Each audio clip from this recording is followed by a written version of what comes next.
Hello guys, welcome to a new mini blog. এরকম আমার বোন রেডি হয়ে গেছে, হাই করে দিল, হাই করে দিয়ে বেরিয়ে পড়েছে আমার সাথে দেখা করার জন্য, টুকটুক টুকটুক করে হাঁটছে।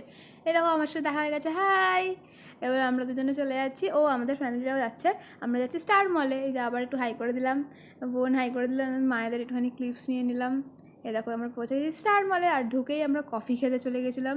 এই দোকান থেকে কফি নিয়েছি, এই যে আমি আরও কফি খাচ্ছি, আর ফটো তোলার চেষ্টা করছি। আমার মা পোজ দিচ্ছে এখানে কফি খাওয়ার জন্য, আর মাসি চিনি বলছে, অবভিয়াসলি দেখতে পাচ্ছ। এবার ওখানে গুরুতর একটা ডিসকাশন চলছে। তারপর ওটা জুয়েলারি চেক আউট করে নিলাম, ওয়াশরুমে গিয়ে নিজেদেরকে চেক আউট করে নিলাম। ওটা মলটা তোমাদেরকে দেখিয়ে দিচ্ছি, অনেক দোকান আছে মলে, মলটা খুব ভালো একদম। এই ম্যাক্সে যাচ্ছি, ম্যাক্সে গিয়ে একটু ড্রেসেস চেক আউট করে আমি অবভিয়াসলি খেতে চলে এসেছি। খাওয়া দাওয়া ইজ ভেরি ইম্পর্টেন্ট। তো এই দোকান থেকে আমরা একটু অর্ডার করে নিয়েছিলাম, আর কেএফসিও করেছিলাম। যে দেখো কেএফসি খাচ্ছি আর ধোসা খাচ্ছিলো মায়েরা, ওইটা ঠিক করতে নেওয়া হয়নি। আর আড্ডা মারছি, গল্প করছি, অনেক দিন পরে দেখা হয়েছে আমাদের সবার। আর মলে এসেছি, একটু ফটো টটো তুলছি সবার, যদিও এই আমি চিয়ার্স করছি। তারপরে সব কিছু হয়ে গেল, আমরা বাড়ি চলে আসলাম। That's all for this mini blog. Bye by.